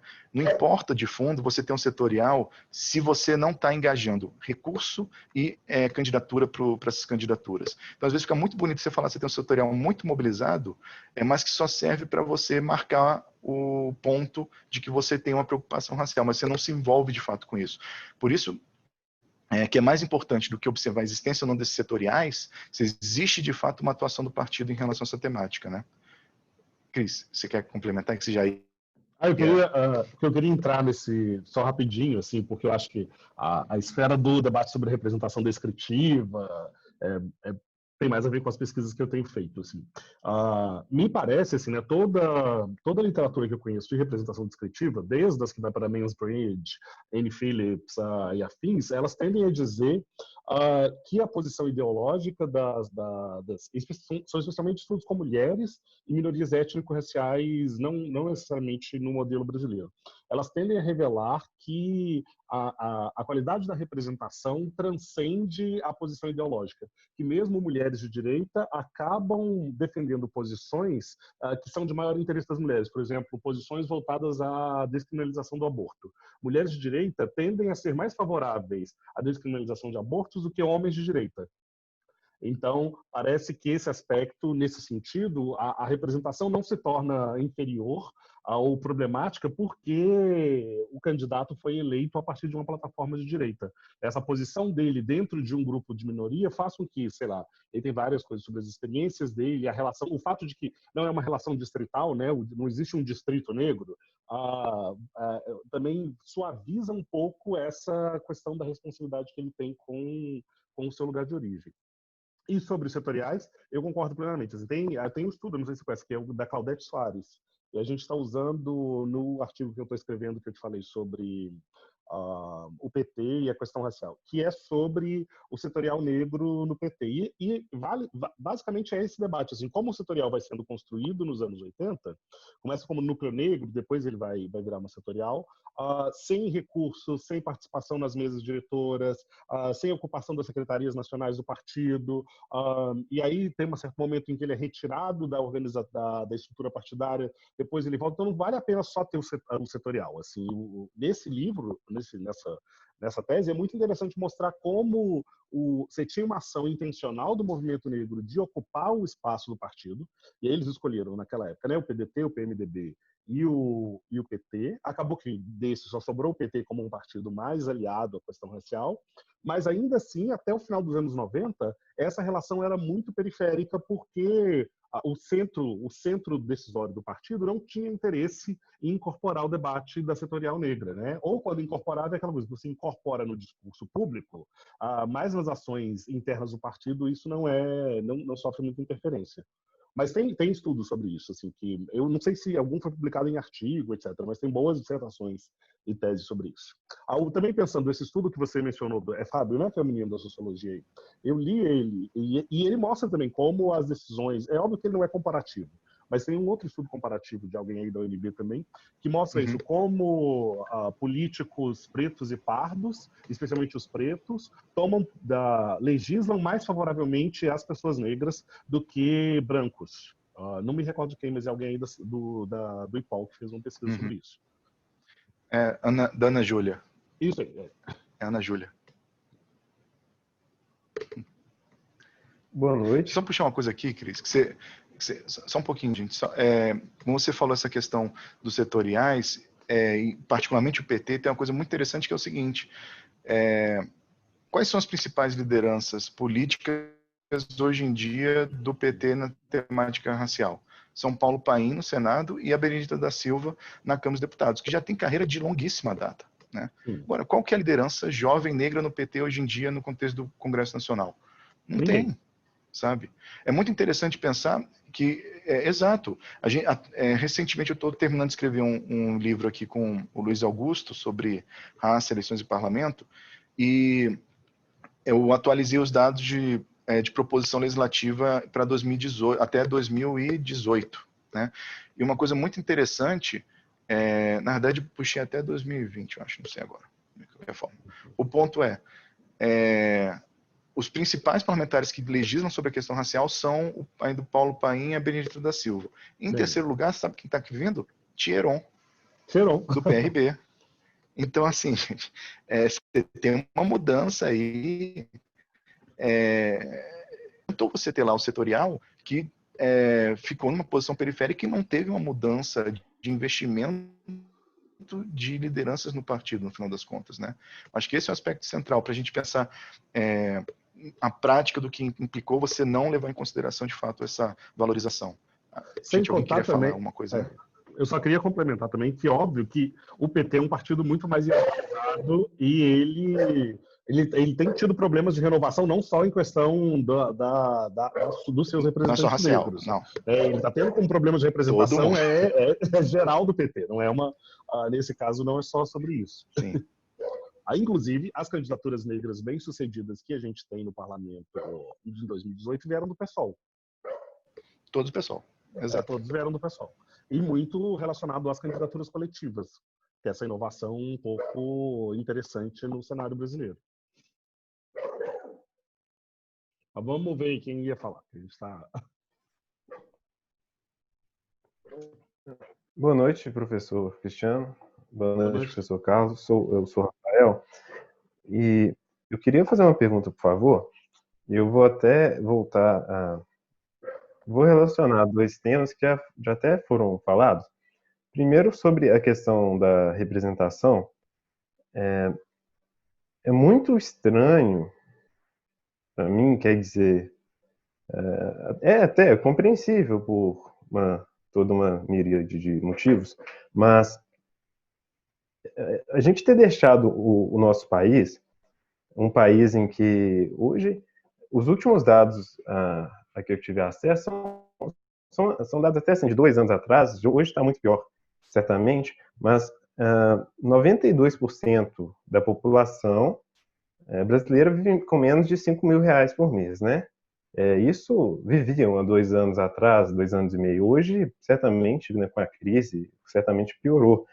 Então, quando a gente pensa no termo, né, democracia representativa, uma pessoa que tem um patrimônio de R$800 milhões hoje representa a quem no Brasil?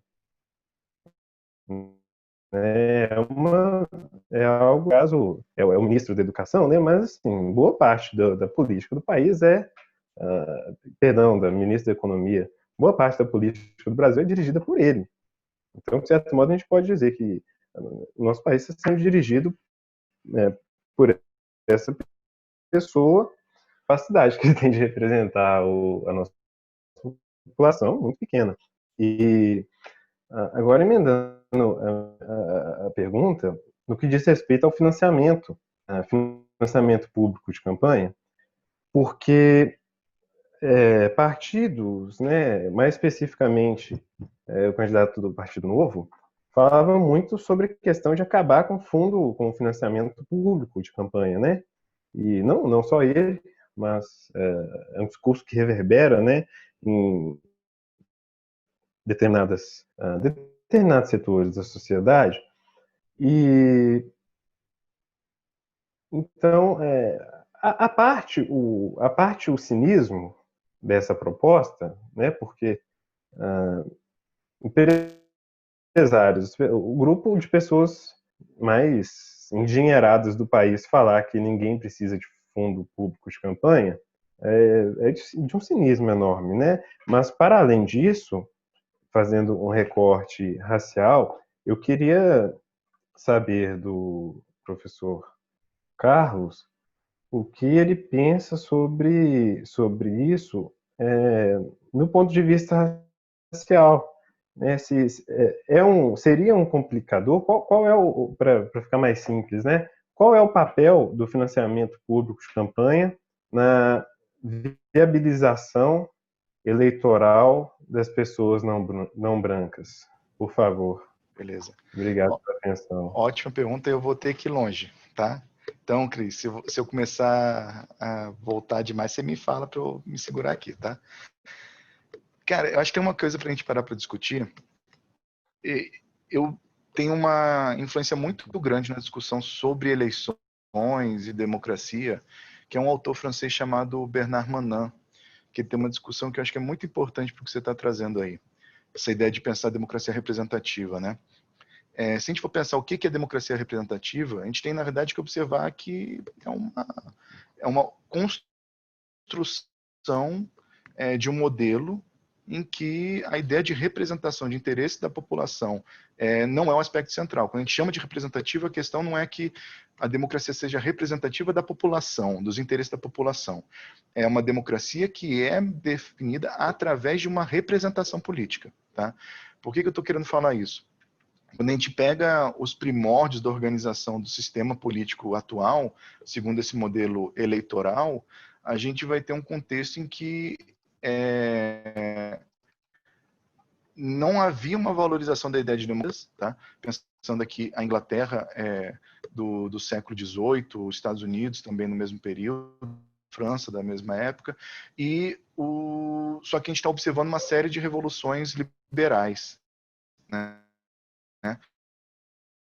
Então, ao mesmo tempo, é necessário criar algum tipo de controle. E como que essas diferentes sociedades, essas diferentes elites políticas nesse país resolveram isso? Construindo essa ideia de democracia representativa. Que a democracia é o que? É um termo que fica bonito, democracia, que seria a ideia que todo mundo, uma parcela ampla da população vai participando da política, né? Então, isso permite maior legitimidade para o sistema político, mas, ao mesmo tempo, quando você coloca a eleição para definir esse processo, você, por causa da dinâmica de como a eleição opera, que é o que a primeira coisa que eu falei, para se eleger é necessário ter uma coisa muito grande de votos em comparação aos demais, né? E são poucas pessoas que vão conseguir ter um perfil que vai trazer essa votação. Normalmente são pessoas que estão numa posição social de elite, vão ter mais facilidade para isso. Então essa democracia representativa, eu chamaria menos de democracia, mas de governo representativo, tá? Então, nesse sentido, não tem nada de anormal que uma pessoa que tenha um patrimônio de 800 milhões ocupe uma posição nessa dinâmica. Tá? O sistema ele existe para isso, para permitir que isso aconteça. Tá? Então, esse é um primeiro aspecto. Quando a gente pensa em dinâmica eleitoral, a gente não tem que se enganar na ideia de que a eleição vai permitir com que essa financiamento de campanha. Quando a gente começa a observar a organização dos partidos políticos, da dinâmica eleitoral, ainda no século XIX, basicamente o financiamento de campanha era feito por quem? Pelos próprios candidatos. Isso implicava, portanto, que só conseguia se eleger quem era muito rico, que a pessoa tinha que ter recurso para poder financiar a sua campanha, e que às vezes era até uma campanha baseada no simples fato que você tinha que pagar para o seu eleitor entrar num ônibus e levar ele para um local de... né? O ponto só que eu queria enfatizar nisso é que no primeiro momento o financiamento eleitoral é de candidatura, dos próprios candidatos, então de pessoas muito ricas nesse processo. E aí, durante o século XIX, vai surgir uma novidade, que são os partidos de massa. São os partidos de tipo socialista, social-democrata, né? Trabalhistas, que vão começar a ter uma lógica de financiamento em que cada um dos membros do partido, cada um dos filiados ao partido, né, vão contar para aquela candidatura. E aí, nesse quantitativo construído dentro desse partido de massa, você consegue observar uma quantidade de recursos suficiente para viabilizar essas candidaturas que seriam mais populares do que aquelas inicialmente observadas pelos partidos do começo do século XIX. Então, a ideia de financiamento coletivo surge da ideia de partidos de massa durante a segunda metade do século XIX. Tá? Então, repara que até agora, eu estou falando sobre a questão do financiamento. Em primeiro, ele não realmente tem nada de público nisso. É primeiro individual de pessoas ricas, depois, com a ampliação de quem pode participar das eleições, setores populares começam a poder contribuir também com candidaturas e conseguem que seus candidatos sejam eleitos, e isso, inclusive, vai mudar o perfil de como os partidos tradicionais eles se mobilizavam. Então, os partidos tradicionais costumavam fazer o quê? Os candidatos financiam suas próprias contas eleitorais. Durante o século XX, do começo do século XX até mais ou menos 1950, o que a gente vai observar vai ser uma tendência aos partidos tradicionais, partidos liberais e conservadores, principalmente, eles começarem a se adaptar a realizar um tipo de financiamento igual à forma como os partidos de massa realizavam, tá? E aí, então, você tem uma mudança no perfil, né, em que o financiamento ele ainda é privado, mas ele é coletivamente construído. Tá? A ideia de financiamento público de campanha, no final das contas, é uma ideia muito recente. É uma ideia que vai surgir durante o final dos anos 70, no Brasil particularmente, só começa a existir de fato durante os anos 90, por exemplo. Tá? O que é importante a gente parar para pensar sobre essa ideia do financiamento de campanha e a questão do financiamento público, né? O financiamento público de campanha, na realidade, ele está operando a seguinte questão: os partidos de massa, eles conseguiam ter uma capacidade de obter alta fonte de financiamento com os seus militantes, porque as pessoas acreditavam naqueles partidos. Tá?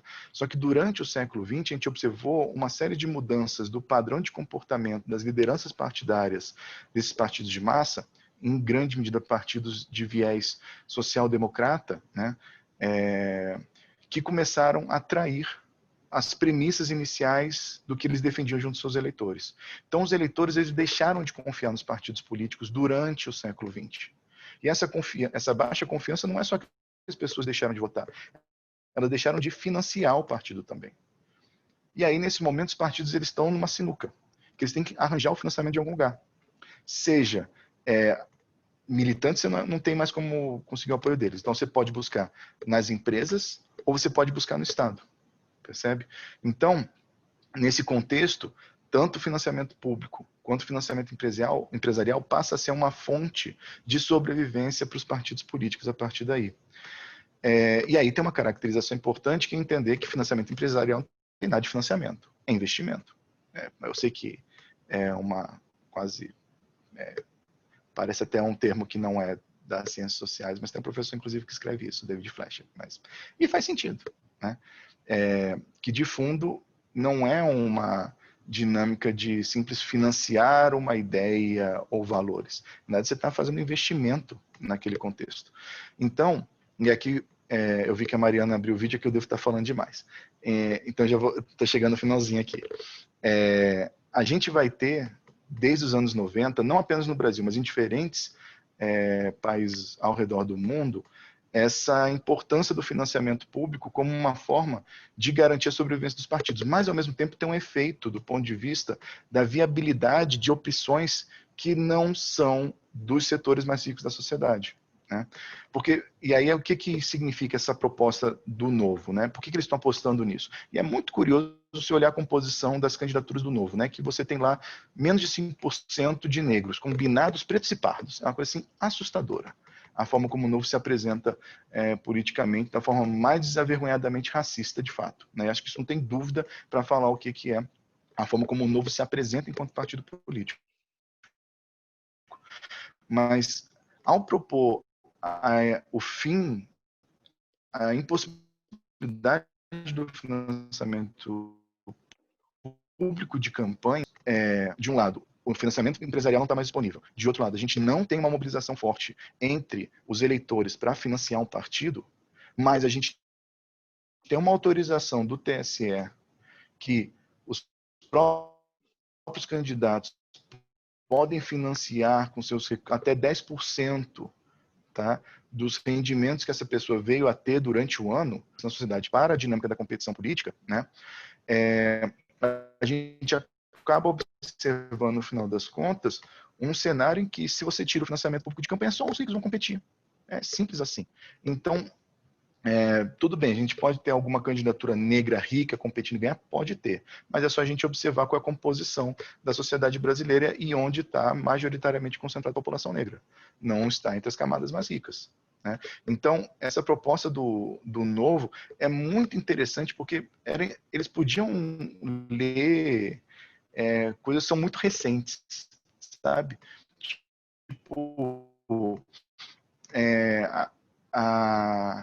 os escritos em que vai ter a discussão sobre a importância de você garantir o financiamento da população mais pobre para participar da eclésia, porque senão as pessoas mais pobres não vão participar da política.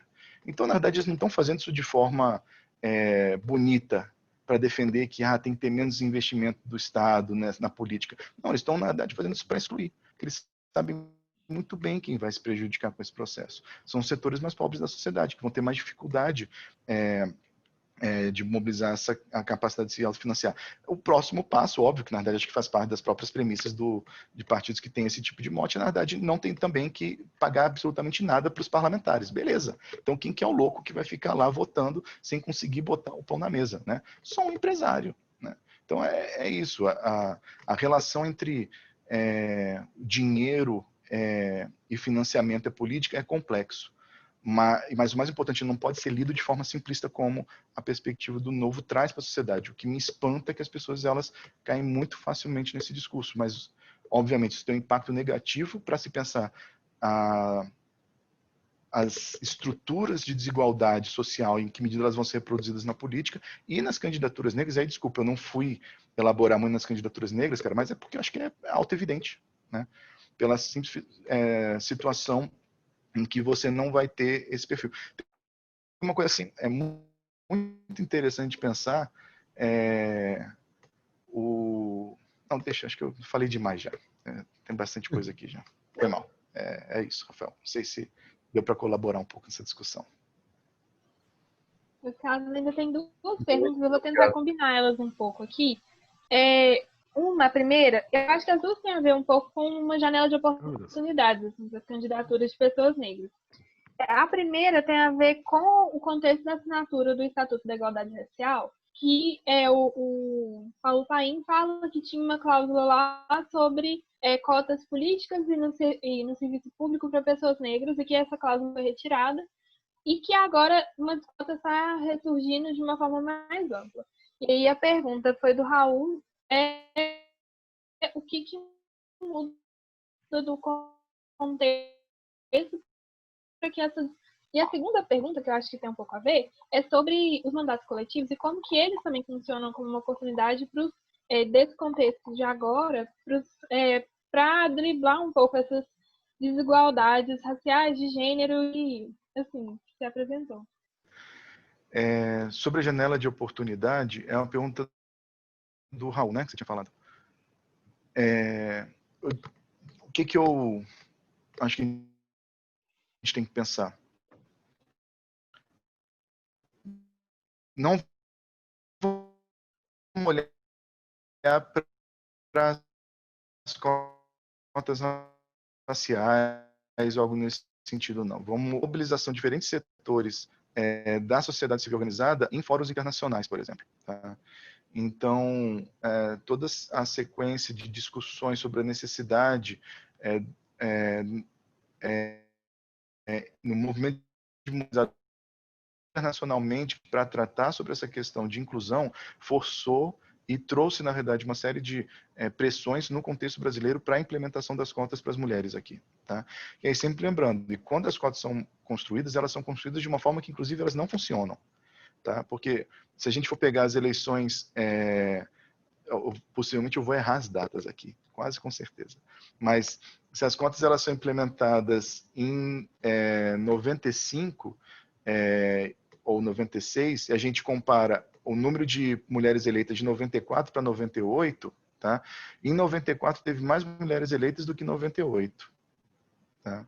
Então, o primeiro ano que as cotas têm efeito reduz o número de mulheres eleitas no parlamento brasileiro. Ou seja, no primeiro momento, a cota, ela inclusive trouxe um efeito negativo para as mulheres. E depois continuou numa platitude basicamente não ter efeito, no final das contas. Por quê? Partidos políticos estavam sempre se mobilizando para evitar com que tivesse efeito. Se vocês quiserem, até a gente depois discute aqui quais foram as trajetórias, do que o movimento negro tem que, inclusive, estar atento para não repetir os erros que ocorreram em relação à implementação das cotas para as mulheres. Mas o que eu estou querendo chamar a atenção aqui eu tenho dificuldade de pensar que a gente tem uma janela de oportunidade agora, porque eu não consigo vislumbrar com clareza uma pressão por maior representação política negra numa perspectiva global, sabe? Porque no contexto brasileiro a gente não tem essa pressão suficiente, está muito longe disso no parlamento que a gente tem. Porque a gente tem que pensar o seguinte: se as pessoas elas vão for gerar uma mudança da legislação, vai impactar diretamente elas, né?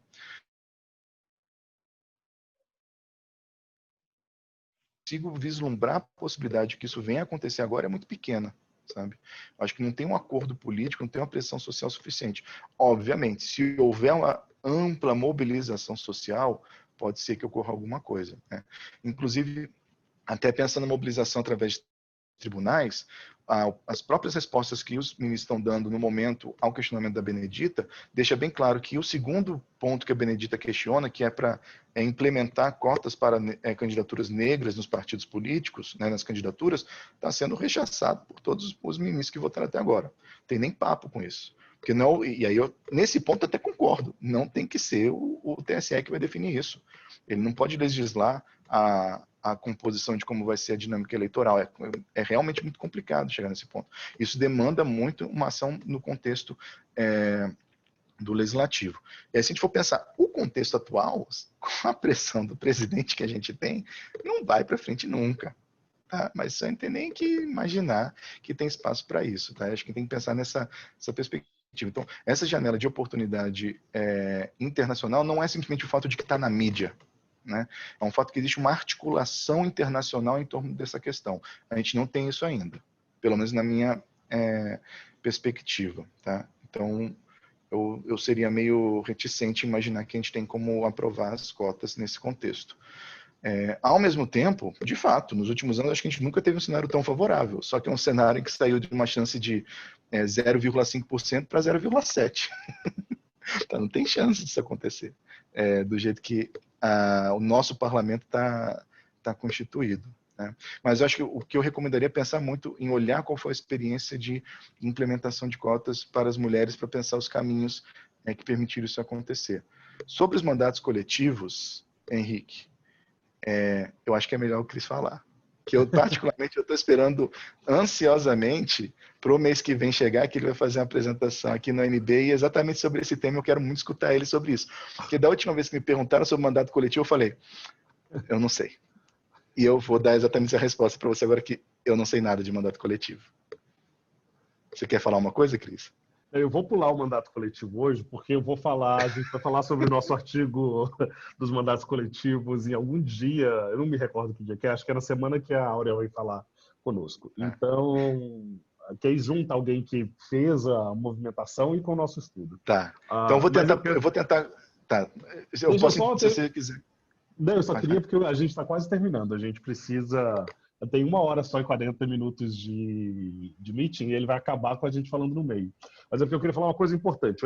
O TSE acabou de definir, acabou não, né? Enquanto nós estávamos falando aqui, tomou uma decisão sobre a divisão de recursos, que é a seguinte. E aí eu acho que a gente podia terminar falando sobre alguns riscos que pode ter, né? Então, o que eles definiram? Que reserva de 50% dos recursos das mulheres, né, do fundo que vai para as mulheres negras, e também do horário público eleitoral, e reserva de percentual de financiamento público e horário eleitoral gratuito para homens negros, e o percentual de candidaturas apresentadas. Só que começa a valer em 2022. Aí eu acho que você podia debater isso, que eu então acho que é muito importante. Uma coisa que eu acho que vale a pena falar de fato. Essa questão pontual do que estava, inclusive, no questionamento feito pela Benedita, né, de que 50% dos recursos de candidatura de mulheres deveria ir para mulheres negras, tem um problema, tá? Que é o fato de que a gente tem uma distribuição muito variável da composição da população negra no território brasileiro. Então, se a gente olha para São Paulo, por exemplo, isso vai ser uma vitória nítida. Tá? Você vai ter muito mais recursos para a candidatura negra do que a gente tinha antes. Agora, se a gente olha para o norte do país, aí a gente tem um cenário complicado. Tá? Porque em vários contextos, eu penso aqui Amapá, Roraima, Rondônia, por exemplo, Amazonas também, você tem cenários em que a proporção do financiamento para a população não branca é maior do que o da população branca. Simplesmente porque a composição racial nesse local é muito concentrada de pessoas pardas. Tá? E aí é nisso que tem a complexidade. A gente não está falando aqui de pessoas negras, inclusive. Tá? Que são pessoas pardas com uma ascendência indígena e que, inclusive, não se enxergam enquanto negros. Tá? Mas, quando se autodeclaram, se declaram como pardos. Mas, então, nesse sentido, é possível, sim, imaginar situações em que talvez o acesso a recursos de campanha para mulheres negras seja reduzido. Tá? Então, uma coisa que é importante ter cuidado com o que pode ser o efeito disso, e é importante uma vigilância dos atores partidários que estão envolvidos com a temática racial, de estar atento a isso e denunciar o que pode vir a acontecer de negativo em relação a essa questão. Né? Então, o que mais me preocupa com a forma como essa questão tem sido trabalhada no TSE é que está se tratando de um nível de abstração tão alto. Né? Estão falando das injustiças sociais de uma forma, tudo bem, todo mundo sabe, você não tem que justificar a injustiça social, mas não foram observar como que essa desigualdade racial opera de fato na dinâmica política eleitoral que a gente tem. Né? E isso eu não vou nem entrar aqui na questão dos, como colocaram aqui anteriormente, de pessoas como o nosso presidente da Câmara que se declara como pardo. Né? Que aí, pelo que está sendo apresentado pela TSE, as pessoas vão ter direito a esse recurso de campanha. Eu acho que isso aí entra numa discussão que não é tão central assim de fato, porque tem a ver, inclusive, com a própria discussão sobre como se deu a implementação de cotas nas universidades brasileiras. Então, é uma questão mais complexa para se discutir isso, né? Em que medida a gente vai conseguir tratar dessas fraudes ou não, né? Mas as desigualdades, as diferenças, melhor dizendo, em relação à composição da população brasileira, eu acho que tem um aspecto que pode ser afetado negativamente nisso, para o enfrentamento de desigualdades raciais. Estou pensando aqui principalmente estados da região norte e estados da região nordeste, tá? Estados da região sul e sudeste não estão passando por isso. Mas aí tem uma dúvida, Cris, não sei se você consegue ver isso aí, que eu não estou olhando essas notícias agora.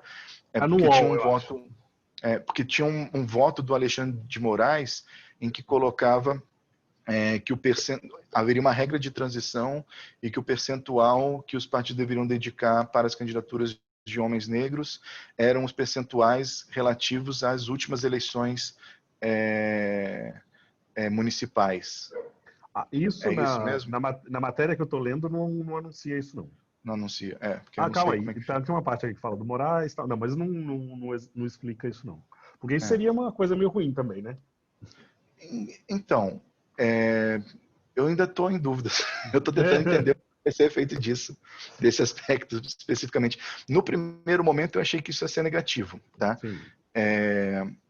Porque poderia ter um tipo de situação no qual você viesse a ter um único candidato negro que pudesse receber todo esse recurso de campanha, né? Sem distribuir entre diferentes candidaturas. Então, no primeiro momento, isso pode ser visto de uma forma negativa, porque você não estimularia diferentes candidaturas. Ao mesmo tempo, eu acho muito difícil um partido fazer uma coisa dessa. Tá? Concentrar todos os recursos em uma única candidatura. Não faz muito sentido, porque é importante que o partido ele consiga atingir diferentes públicos. Né? E a pessoa negra que se apresenta, esse é um ponto sempre importante ressaltar. Se a população, ou o jornalismo pode achar às vezes que a população negra é toda igual, os partidos sabem que não é. Né? E que, na verdade, tem perfis que vai atingir grupos específicos da população. Né? Então, tem um incentivo para você distribuir um pouco esses recursos. Mas, ao mesmo tempo, tem repare só a complexidade disso aqui. A gente distribui o recurso igualmente, então todos os candidatos vai ser uma coisa positiva? Eu não sei. Porque, às vezes, vai dificultar com que a pessoa ela fique numa posição em que ela consiga ser eleita, de estar no topo da lista do partido político. Por exemplo, eu posso só usar um exemplo aqui, que agora os economistas começaram a estudar isso também. E eu não sei se você viu aquele texto que o Cláudio Ferraz publicou, acho que foi no Nexo. Eles fazem um modelo tentando ver quais são as chances de candidatos brancos, pretos e pardos serem eleitos de acordo com a quantidade de recursos que eles recebem. Então, óbvio, a primeira coisa, se o maior preditor é recursos, mas mesmo com a mesma quantidade de recursos, um candidato negro ainda assim tem menos chances de ser eleito do que um branco. Então, só a divisão proporcional de recursos, ela não necessariamente vai garantir uma maior possibilidade de candidaturas mais competitivas. Então, você pode ter aí alguns mecanismos ainda que nós não... E que também eu acho que é bom, porque se você retirar o recurso da linha, a gente pode ir para o debate sobre o racismo, e aí vai naquele ponto que você trouxe antes, sobre onde há mais competitividade, e aí os dados sociológicos sobre outros campos, né? O debate na educação, no mercado de trabalho, demonstram isso. Você tem mais experiência, evidenciam mais experiência de racismo quando há maior competitividade com os brancos, e tem menos experiência de racismo quando aquele é um espaço só de pessoas pretas e pardas. Se isso se revelar também nas disputas internas do partido, aí a gente pode pensar outras medidas. Eu não vejo como só ruim nesse sentido, não. Vejo como positiva, porque ela vai revelar outros mecanismos que estão subsumidos no debate sobre recursos. E além disso, você está falando de a gente avançar com essa discussão, ainda tem isso. Acesso a recurso é importante.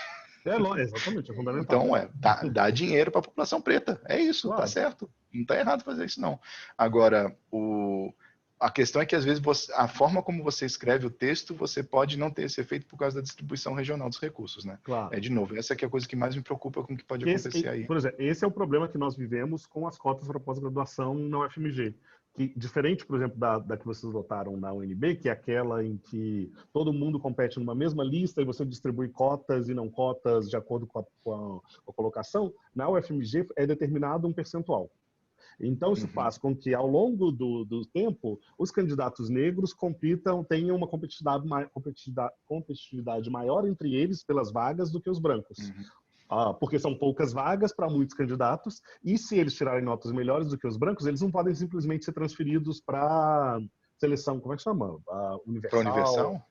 Não pode, mas o oposto pode. Por exemplo, um candidato negro pode ser excluído do certame e essa vaga ser transferida para o concurso universal. Isso é muito complicado. Aqui no UNB não tem isso, não. Mas esse é o risco que esse modelo que foi desenhado, se foi esse mesmo, né, que foi aprovado pelo TSE, pode incorrer nas localidades em que você tem maioria de população de pré-candidatos não brancos. Sim. Exato. É isso mesmo.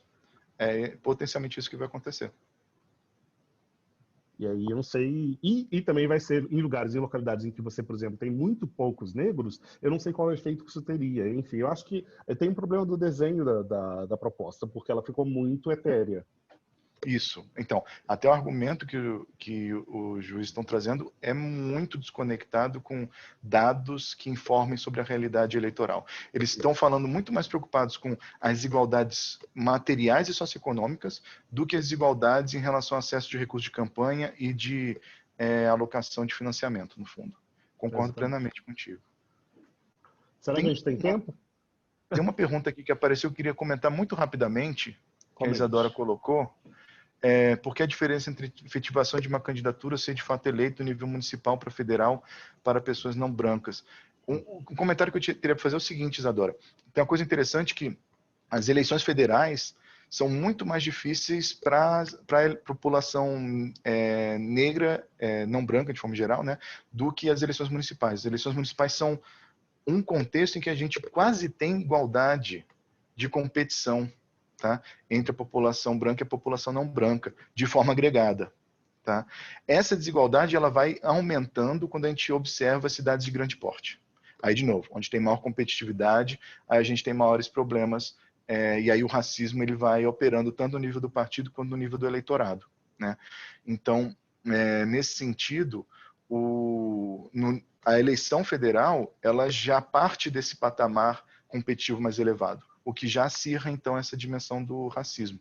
Então, é mais fácil você entrar numa disputa municipal para a população não branca do que no nível federal, de fato.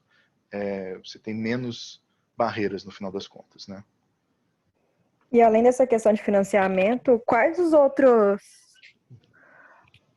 opções que teriam para poder tornar mais competitivo o candidato não branco? Olha, vamos lá. Tem uma dimensão também que a gente só está pensando na questão do financiamento, mas tem uma questão também de militância política partidária que é importante. Então, o nível do apoio que o partido concede às candidaturas é central. E para conseguir esse apoio, ou seja, direcionar a militância para apoiar uma determinada candidatura, uma coisa central é você ocupar cargos no partido, né? Então, a disputa interna do partido, é até um pouco o ponto que o Cristiano estava colocando antes, quando ele estava falando sobre a existência desses setoriais, né, que tratam sobre questão de negritude ou algo nesse sentido.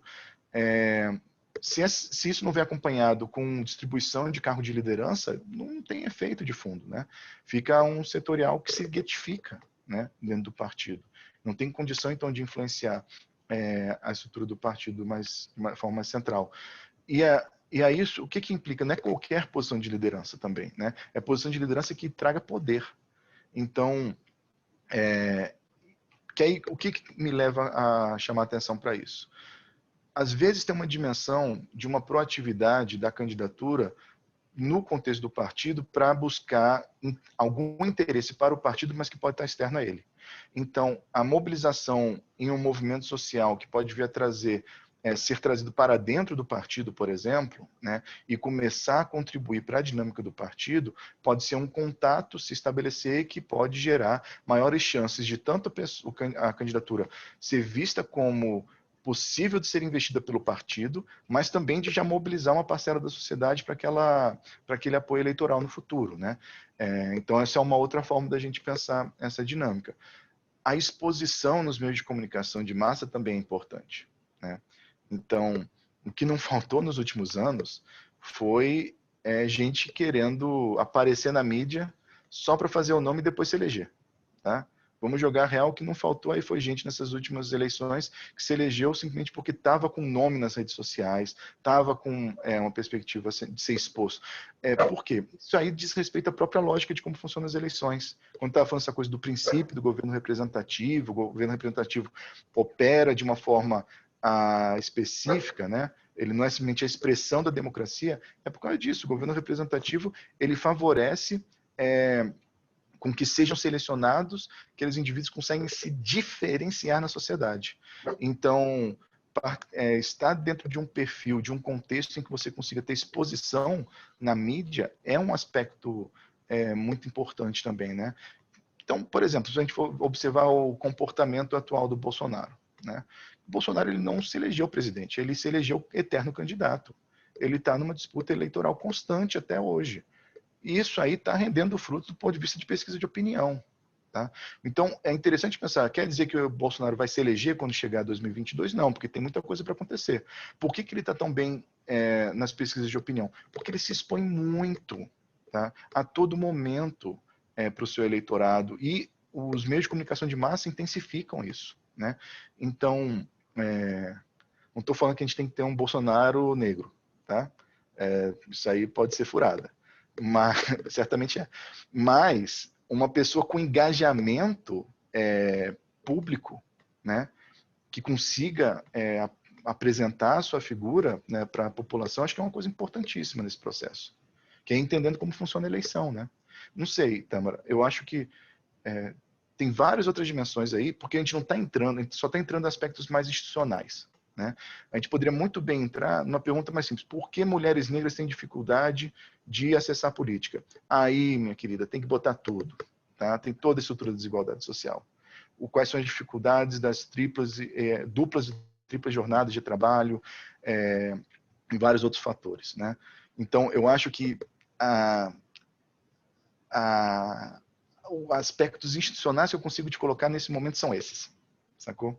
Mas as coisas são muito mais complicadas mesmo para a gente conseguir pensar a mobilização mais ampla de diferentes perfis. Por isso que é tão importante a mobilização e a atuação de atores nos partidos políticos apoiando isso. Tá? E aí a pressão social, pressão de movimentos sociais, pressão pública é importante. Tá? Espero que tenha contribuído um pouco aí para o que você tinha colocado. Acho que podemos concluir, né? Para mim foi excelente, aprendi bastante, embora são coisas que a gente conversa em outros momentos, assim, né? O engajamento também foi bom dos estudantes, assim, acho que foi uma ótima discussão. Muito obrigado. Valeu. Nos vemos daqui a pouco, né?